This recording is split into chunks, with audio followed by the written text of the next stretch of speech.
Kia ora koutou, ko Waimanoni rawa ko te puia uku marae, ko nai takotoa rawa ko te kawero amaki, ko te Waiohua uku iwi, ko Katrina Rivers tuku ingoa.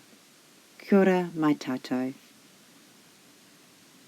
My heart is where the campfires burn in a sheltered bay in Mahurangi West. This is where I connect to my whenua. This land was passed on to my nan Monica Opai and her siblings from their mother, Mapihi Rains. From the age of 5, my parents took me there every summer holiday to camp on the land. We explored the coastlines and the forests with our cousins, built huts, had sandball fights until someone got a faceful. Then we all got into trouble.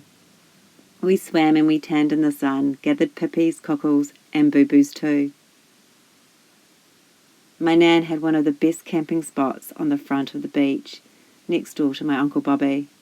I have lots of happy memories here of those times, and now I get to create the same memories with my own family. The portrait is of my nan when she was 22 and her nephew Bobby when he was 5.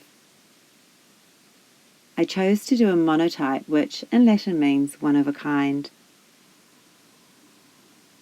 I like the simplicity of this printing process. It's basically like drawing on a steamed up mirror with your finger. Instead of steam, the images are transferred from a plastic plate onto paper using a press, once the ink has been wiped away. I remove the ink using pens, paper, wipes, rags, or cotton buds. I think the softness of the highlights gives the print a vintage look, which is in keeping with the era and the softness that photographs had from the 40s. The photos taken of my nan when she was younger. She always looked so stylish and fashionable, well dressed in her best, hair and hats to match every era. Even in her later years while growing up around her, she was always well groomed and took great care of her hair. A tip from my nan, I remember, for long hair, was to plait your hair before going to bed so it doesn't get knotty and it's easy to brush in the morning. The aim of this artwork was to show the poise and the strength of my nan that carried her throughout her life. I wanted to portray her before she had her family as a young, independent woman with dreams. She was a young woman in a time of war when times were really tough. Fashion was modern and fabulous. Women were able to step into jobs that were once closed to them. Māori migrated to the cities. Times were changing, hence the title, Walking into the Future.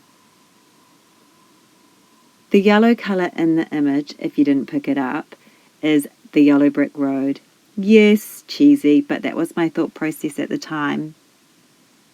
My nan went on to have 9 children. My father was the 6th child, and at the age of 5, his father passed away. She was remarried, and by the time she was 45, she was a widow again.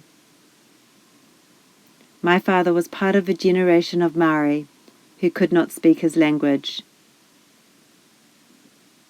I'm grateful for the time that I got to spend with my nan and the creative journey in reconnecting with her through producing this artwork.